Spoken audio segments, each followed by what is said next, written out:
important people in racing are either the trainers or the jockeys, but no, you'd be very, very wrong. For me, this guy is one of the most important people in racing. Dave Roberts, the agent, extraordinaire.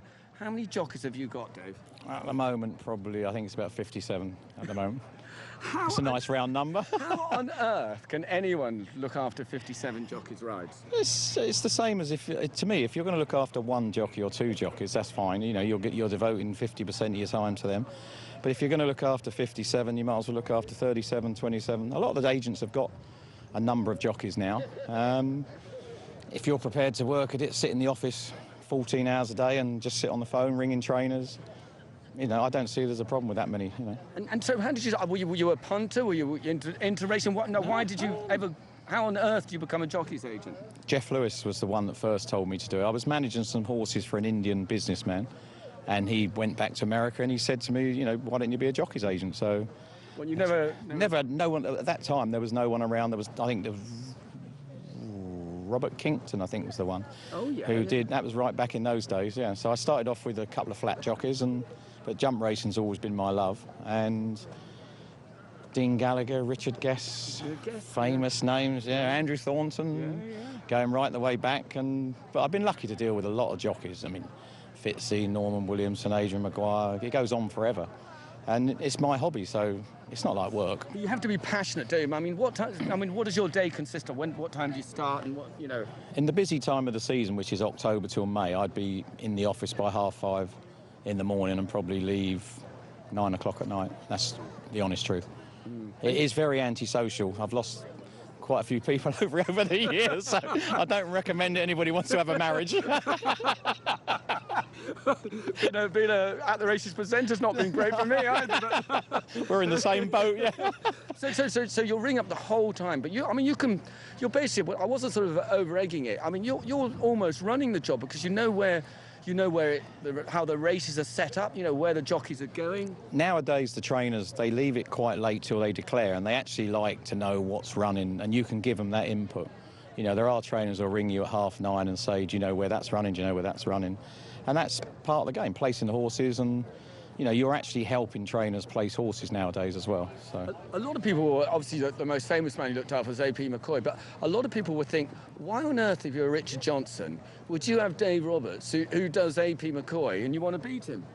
You have to ask Richard Johnson that. But I mean, again, I go back to the thing, all my job involves, it sounds a glamorous title, a jockey's agent, but to me, all I am is really a salesman of jockeys. That's how I see my job. And so if I ring a trainer, just say Robin Dickens, because he's there, if I rung Robin Dickens and said, you know, I've got Tony McCoy and Richard Johnson available, or the other way around, it's up to him to choose, you know. So you can do the job for as many people as possible, because all I'm doing is putting the names forward, and 7, 8 times out of the 10, the trainers then say, oh, I'll go and ask the owner, or I'll pick the jockey they like.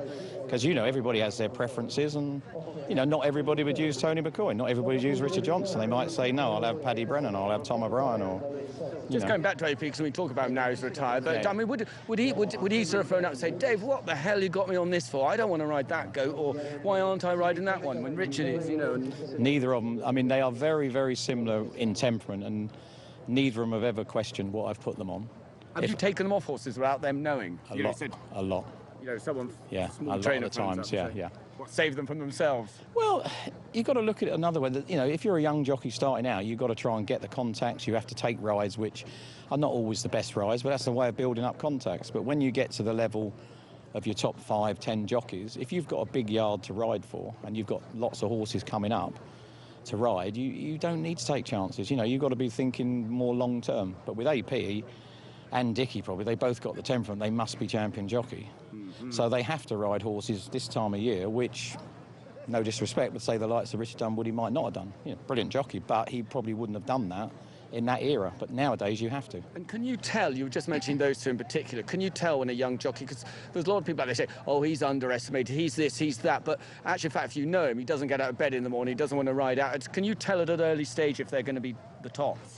I think the big thing you notice is the temperament. Okay. And if they're prepared to travel anywhere for one ride and they go and ride out for anybody you tell them to go and ride out for, and they're giving everything a ride. And if they're a little bit on the heavy side and you say you got 10-2 on Saturday and they do the 10-2 even though it's a struggle, the mindset's already there and the temperament's there. I think temperament's a massive thing.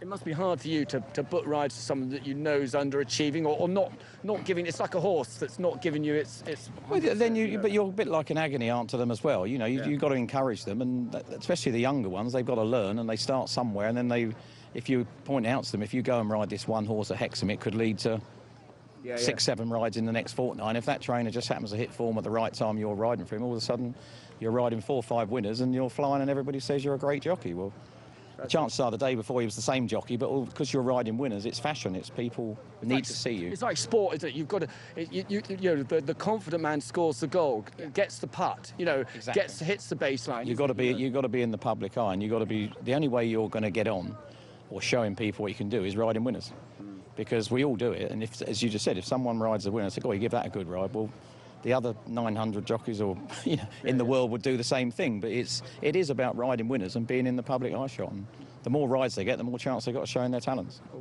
what you're ringing up for today? What are you here then? Oh, no, don't worry, it's already been done. Yeah, you Toxers are next Tuesday. Top man, nice to see you. All the best. Cheers, Thanks Dave. a lot.